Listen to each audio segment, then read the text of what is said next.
Selamat bergabung di ibadah online JKI Host. Kita akan beribadah kepada Tuhan dan memulainya melalui doa. Ayo kita berdoa. Bapa yang di surga, terima kasih Tuhan, kami mau berdoa, kami mau beribadah kepadamu, kami mau bawa ucapan syukur, puji-pujian, Kau berkati kami Tuhan.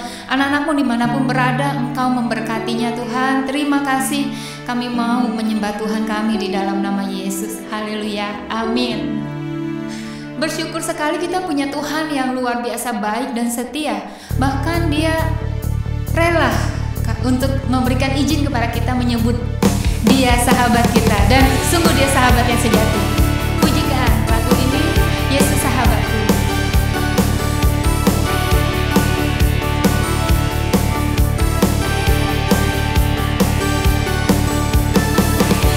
Hidup yang kupilih membuatku berarti,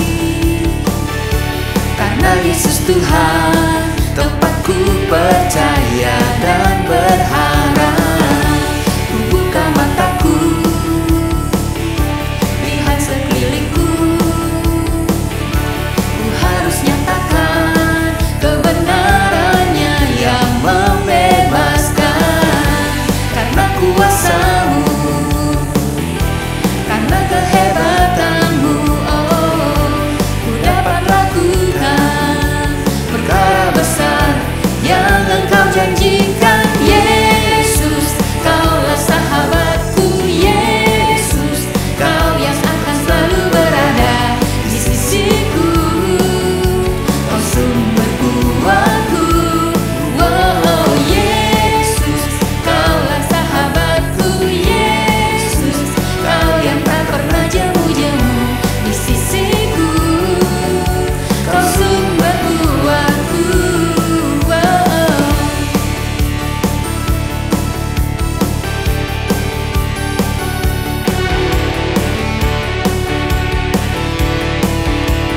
Nyatakan hidup yang kupilih membuatku berarti, karena Yesus Tuhan tempatku percaya dan berharap. Ku buka mataku, lihat sekelilingku, ku harus nyatakan kebenarannya yang membebaskan. Karena kuasa-Mu, karena kehebatanmu, oh, ku dapat lakukan perkara besar yang Engkau janjikan. Yesus, Kaulah sahabatku. Yesus, Kau yang akan selalu berada di sisiku. Kau sumber kuatku. Oh, Yesus, Kaulah sahabatku. Yesus, Kau yang tak pernah jemu-jemu di sisiku. Kau sumber kuatku. Yesus, Kaulah sahabatku. Yesus, Kau yang akan selalu berada di sisiku. Kau sumber kuatku. Oh, Yesus, Kaulah sahabatku. Yesus, Kau yang tak pernah jemu-jemu di sisiku. Kau sumber kuatku.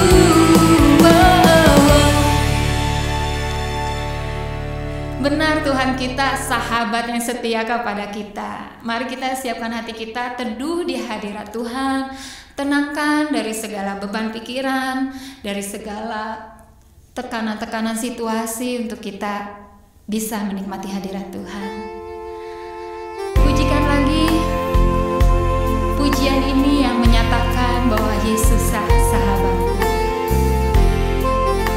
Roh Kudus, Engkau yang menjamah setiap hati kami di dalam hadirat-Mu.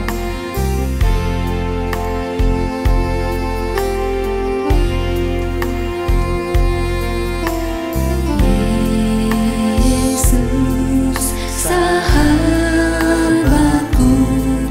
Kaulah perlindunganku.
Anugerah-Mu besar bagiku, di setiap langkahku ku memuji-Mu,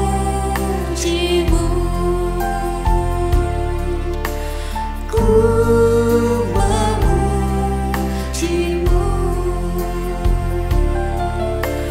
ku memuji-Mu. Naikkan syukur-Mu, haleluya Tuhan. Kami memuji nama-Mu, kami bersyukur. Terima kasih buat kesetiaan-Mu. Terima kasih, Kaulah perlindungan kami. Kaulah kota benteng kami yang teguh. Kaulah perisai kami. Terang-Mu Tuhan menyinari hidup kami.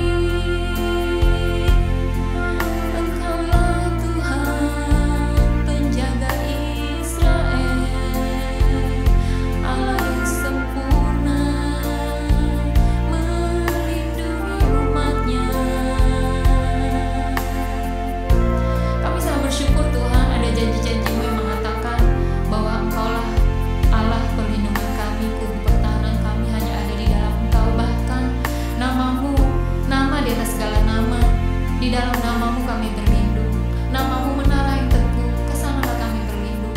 Terima kasih, kami mau terus Tuhan meyakinkan diri kami hidup di dalam janji Tuhan, hidup dalam firman Tuhan, bahwa kami tidak usah takut, kami tidak usah khawatir, karena ada Engkau yang melindungi kami.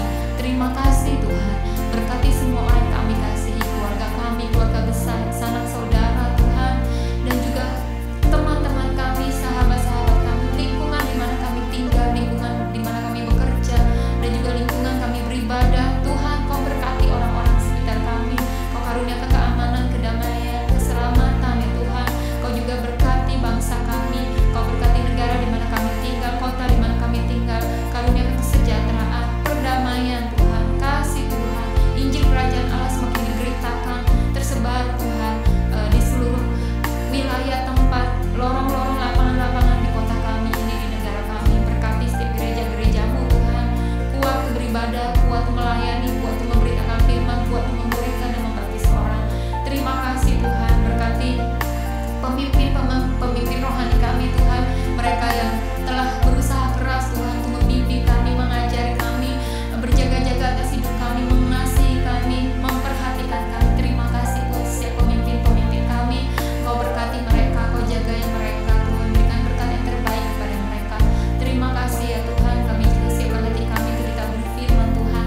Kau berkati hati kami untuk siap ditaburi kebenaran Tuhan yang memerdekakan kami, membangun hidup kami, mengubahkan kami, menguduskan kami. Di dalam nama Yesus juga berkati hamba-Mu yang menyampaikan firman Tuhan. Kau taruhkan perkataan Tuhan, firman-Mu yang penuh kuasa, berbicara dengan kuat kepada setiap pendengar. Di dalam nama Yesus kami berdoa, haleluya, amin.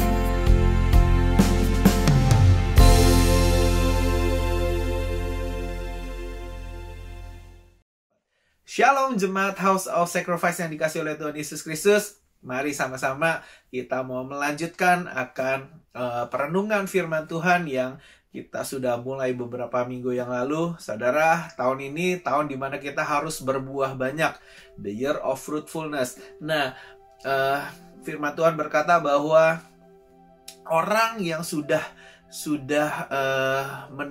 mendengar kebenaran firman Tuhan itu bisa berpotensi tidak berbuah karena punya dua. Yang satu kekayaan, tipu daya kekayaan, yang satunya lagi kekhawatiran. Nah, saudara, kita sedang membahas tentang kekhawatiran, dan terutama kekhawatiran soal makan, karena ada ayat yang berbunyi gini, jangan kamu khawatir tentang apa yang kamu makan, kamu minum, kamu pakai. Kenapa Tuhan Yesus mesti menegaskan itu? Padahal makanan adalah sebuah hal yang simple. Dan ternyata banyak sekali kita ketemukan bahwa ternyata orang bisa jatuh loh soal makan. Orang bisa bersungut-sungut loh karena soal makanan. Orang bisa tidak menguasai diri loh. soal makanan. Nah, beberapa minggu yang lalu kita sudah belajar bahwa gini, kita mesti belajar, kita mesti latihan gitu, latihan supaya kita bisa menguasai makan kita.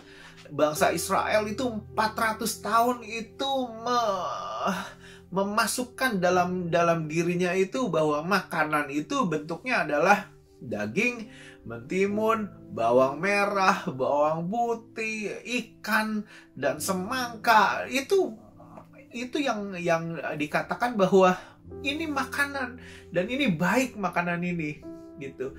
Ketika di padang gurun mereka dihadapkan bahwa mereka nggak punya itu semua, mereka komplain, mereka bersungut-sungut, di mana daging?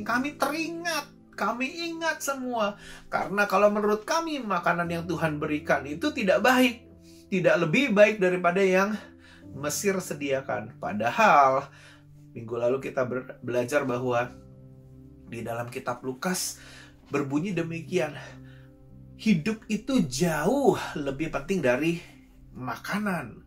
Saudara, jauh lebih penting dari apa yang kita makan. Minggu lalu kita juga belajar bahwa bangsa Israel itu di Mesir itu dijadikan budak, saudara, dijadikan budak, isinya cuma kerja terus, disuruh kerja terus, saudara. Bangun pagi kerja, penuhin target, lalu pulang dikasih makan. Memang makan daging, memang makan ikan dan lain sebagainya, tapi nothing else. Jam ibadah tidak punya sama sekali. Gak boleh beribadah, mempersembahkan korban, itu gak ada di dalam ceritanya. Bangsa Israel boleh. Seperti yang minggu lalu kita bahas, Musa itu menghadap Firaun dan berkata bahwa umatku ini harus menyembah Tuhan, karena itu yang sudah lama hilang, itu yang gak pernah ada di sini. Nah, makanya saudara, hidup itu jauh lebih penting daripada apa yang kita makan. Nah, bangsa Israel lupa bahwa mereka ketika dipimpin oleh Tuhan yang begitu baik, mereka punya kesempatan untuk menyembah Tuhan, mereka punya kesempatan untuk beribadah kepada Tuhan, mempersembahkan korban bagi Tuhan. Mereka lupa bahwa sebenarnya itulah hidup. Ketika hidup tidak kerja melulu, saudara, dan lupa ibadah, semua tidak ada. Ibadah tidak punya, semua tidak ada, saudara. Itu bukan hidup.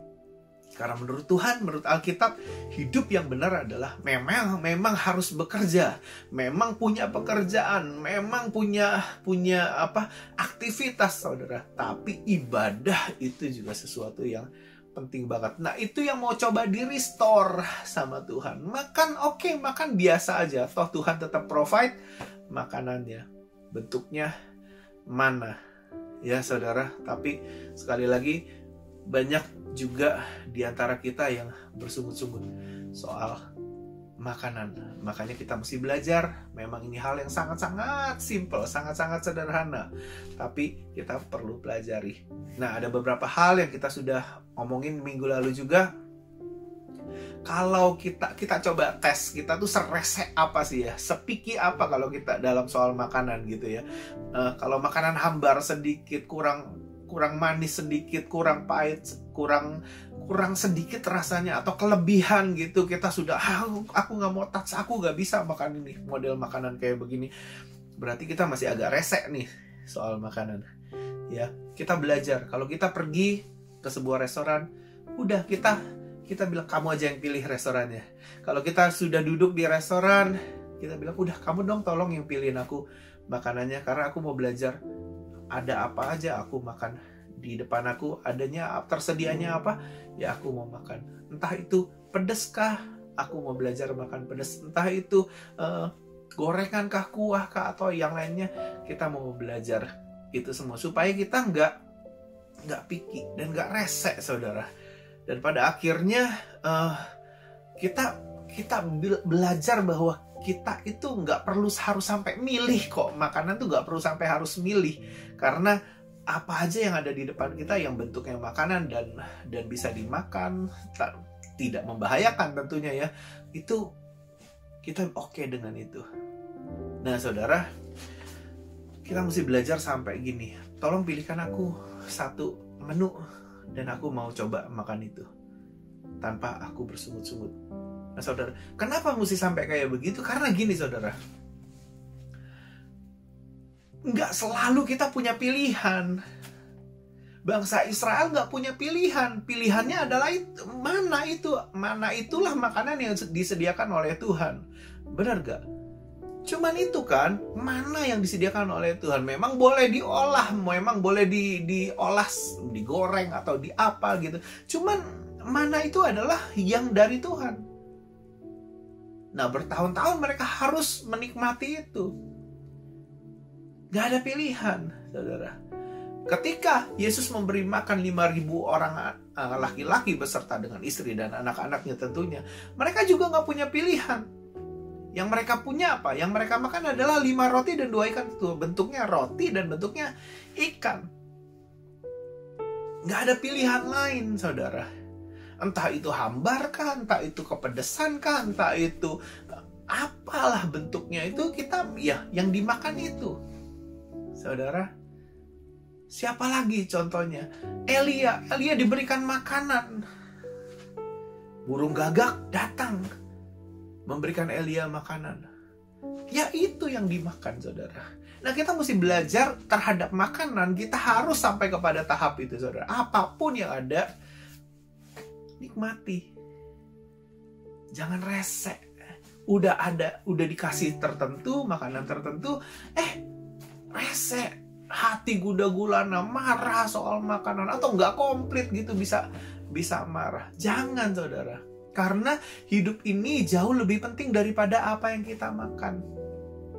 Ada makanan di depan kita yang bisa membuat kita punya energi, punya tenaga untuk beraktivitas, bisa masih tetap punya hidup yang disertai oleh Tuhan, punya penyembahan, tetap di dalam panggilan Tuhan. Itu hidup, saudara.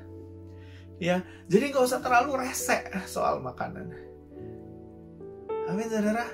Dan minggu lalu kita juga belajar bahwa gini, kalau ada makanan ini mewah banget ya, makanan asik banget nih makanan ini, wah komplit, menarik, menggugah selera sekali, saudara. Amsal berkata bahwa taruh pisau di leher kita bila besar nafsu kita. Jangan sampai karena makanan enak di depan mata, aku lupa diri, aku nggak mau inget temen, aku nggak mau inget saudara, aku nggak mau inget siapa-siapa, pokoknya aku mau sikat ini semua. Nah saudara, Amsal berkata bahwa taruh pisau di leher kalau besar nafsu kita. Nah harusnya terhadap makanan kita bisa mulai memikirkan gini nih, wah berapa orang yang makan ya, cukup apa enggak ya? Wah, aku mungkin makannya slow dulu deh, pelan-pelan dulu, just in case ada temen yang lebih lapar dari saya, just in case ada temen yang lebih membutuhkan makanan ini dari saya. Kita makannya pelan-pelan dulu, ya. Atau mungkin kita cicipin yang lain dulu. Gak perlu sampai yang harus bagaimana, saudara. Nah saya perhatikan kalau di kawinan tuh stand-stand yang stall-stall yang gerai-gerai tertentu itu jauh lebih diserbu orang dulu daripada yang makanan prasmanan. Yang kambing guling lah, somai lah, atau apalah gitu kan. Itu yang enak-enak tuh semuanya tuh ditaruh di gerai-gerai itu tuh. Saudara, itu biasa diserbu, sikut-sikutan, minta double dan lain sebagainya tanpa memikirkan undangan yang lain, saudara. Well, itu hal yang simpel, sederhana, tapi itu terjadi dalam kehidupan kita. Nah, harusnya terhadap makanan sikap kita bagaimana? Oh, pokoknya aku tahu aku pasti makan kok. Karena Tuhan berkata bahwa jangan kamu khawatir akan apa yang kamu makan, minum, dan pakai. Kalau ada makanan selezat itu pun, sehebat itu, makanan sehebat itu atau semahal itu, saudara, selembut itu dagingnya atau seperti apapun itu ya bentuknya, saudara, kita mesti bisa menguasai diri kita, ya. Jadi bukan soal makanannya, tapi nafsu kita ini loh yang harus bisa dikanker, bisa dikuasai. keinginan kita ini loh yang harus kita bisa kuasai supaya kita nggak terjebak jatuh. Karena hidup ini jauh lebih penting daripada apa yang kita makan. Nah, saudara, ayo latihan. Latihan apa? Latihan di dalam menghadapi makanan. Mindset kita bagaimana soal makanan? Bisa bersyukur gak dengan makanan itu? Bisa bersyukur gak dengan makanan yang sudah dipilihkan oleh orang lain? Kita datang ke Komsel misalnya gitu, ada makanan, oh makanan cuma biskuit.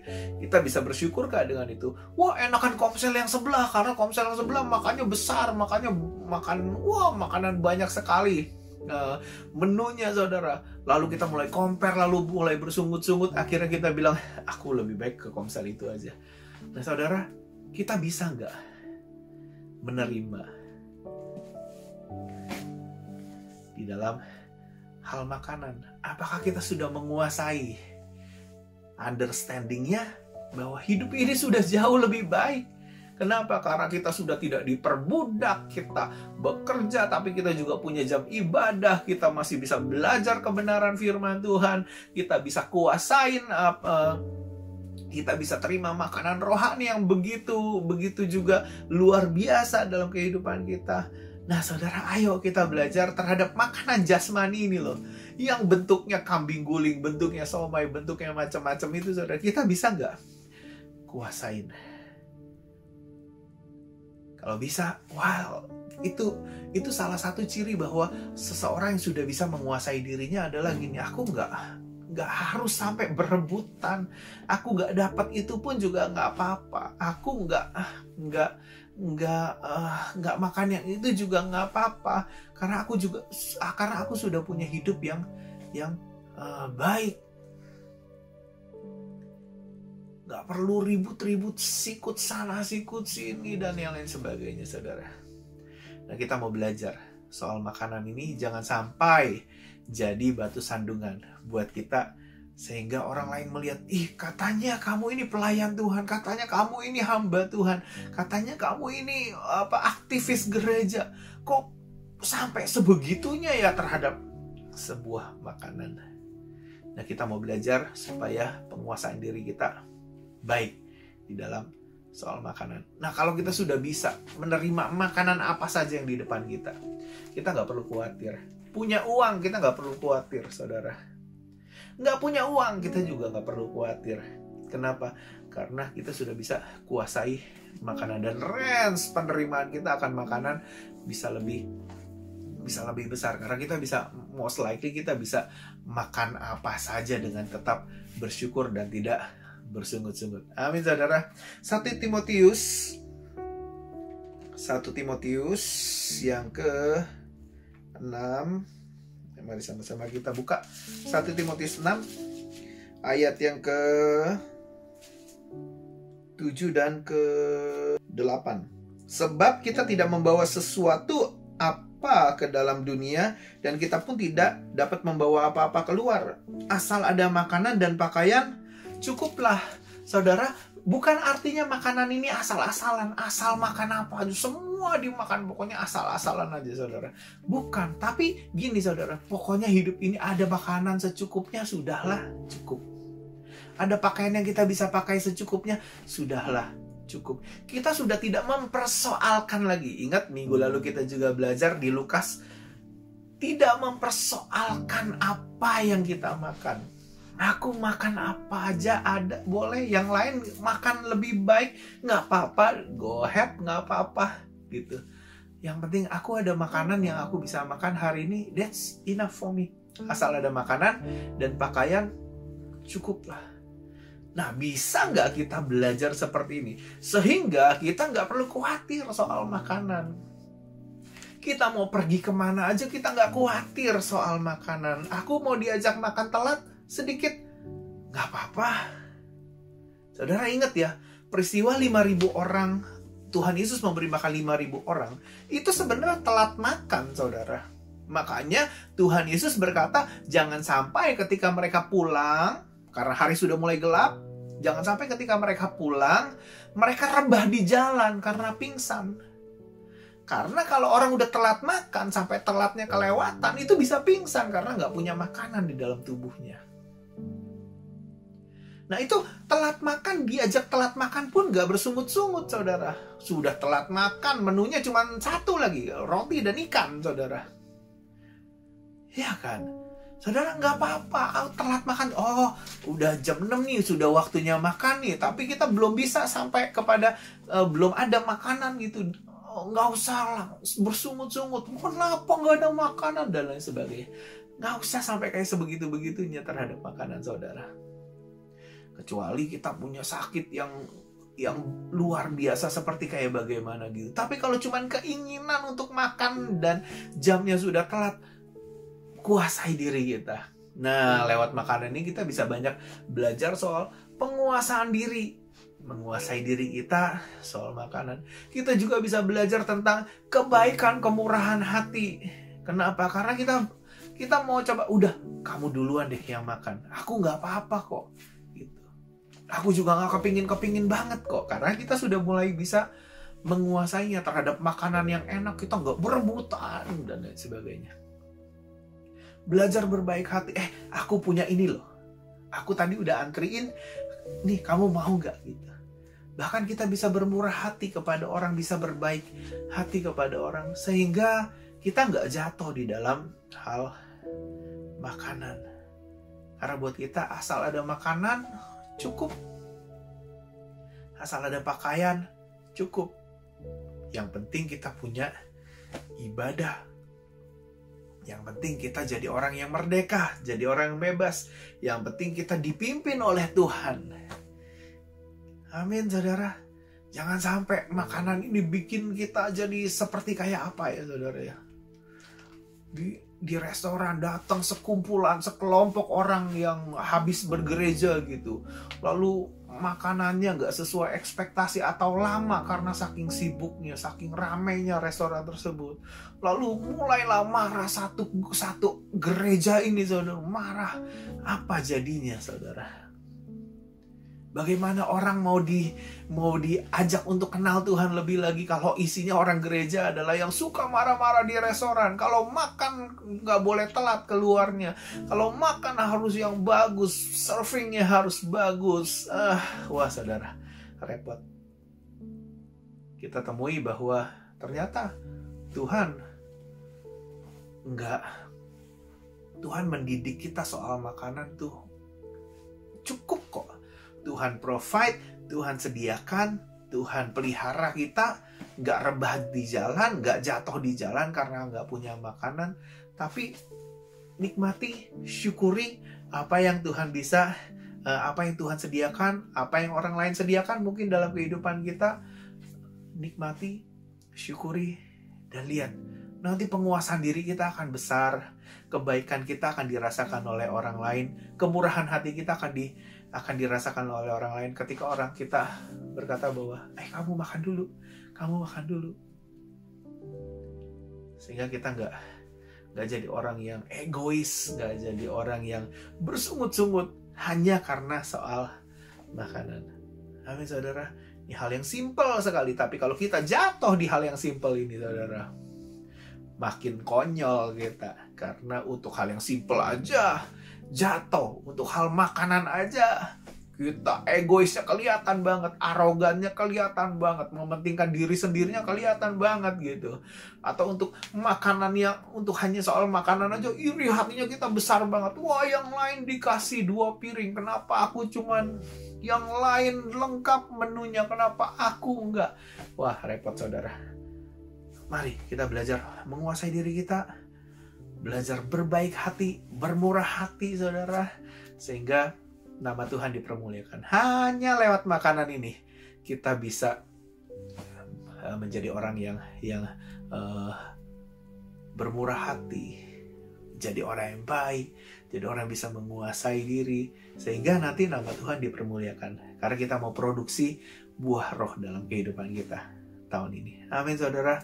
Biar firman Tuhan yang sangat-sangat sederhana ini, tapi kalau kita aplikasikan dalam kehidupan kita, saya percaya ada banyak orang yang bisa kenal Tuhan hanya lewat cara kita menghadapi makanan, hanya lewat cara kita memberikan orang lain terlebih dahulu tentang makanan. Hanya lewat cara kita, ketika kita bisa menguasai nafsu kita di dalam soal makanan. Amin, saudara. Jadilah orang yang gak rewel soal makanan. Jadilah orang yang gak picky, gak resek soal makanan, saudara. Karena asal ada makanan dan pakaian, cukuplah. Apapun yang ada di depan aku bisa makan itu kok. Karena aku melatih tubuhku, aku melatih mindset, understandingku soal makan, bahwa aku mau makan, aku bisa bersyukur atas apapun makanan yang disajikan di depan aku bisa bersyukur. Karena hidup ini jauh lebih penting daripada soal makanan atau pakaian. Amin, saudara. Mari kita tundukkan kepala kita. Kita mau berdoa.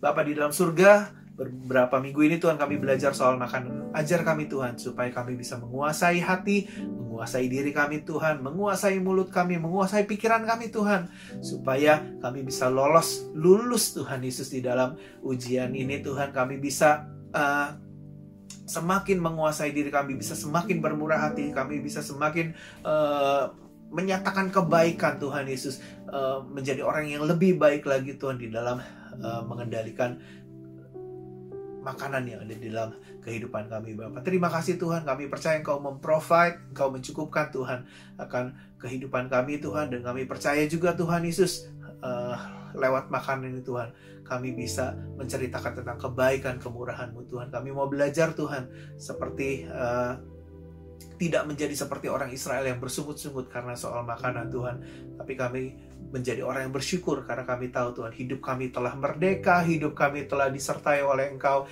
hidup kami boleh hidup di dalam panggilan pelayanan yang ada Tuhan, kami boleh hidup di dalam anugerah yang Engkau berikan dalam kehidupan kami. Terima kasih Bapa, kami mengucap syukur di dalam nama Tuhan Yesus Kristus. Kita semua yang percaya boleh sama-sama katakan amin. Tuhan Yesus memberkati kita semua, dan God bless.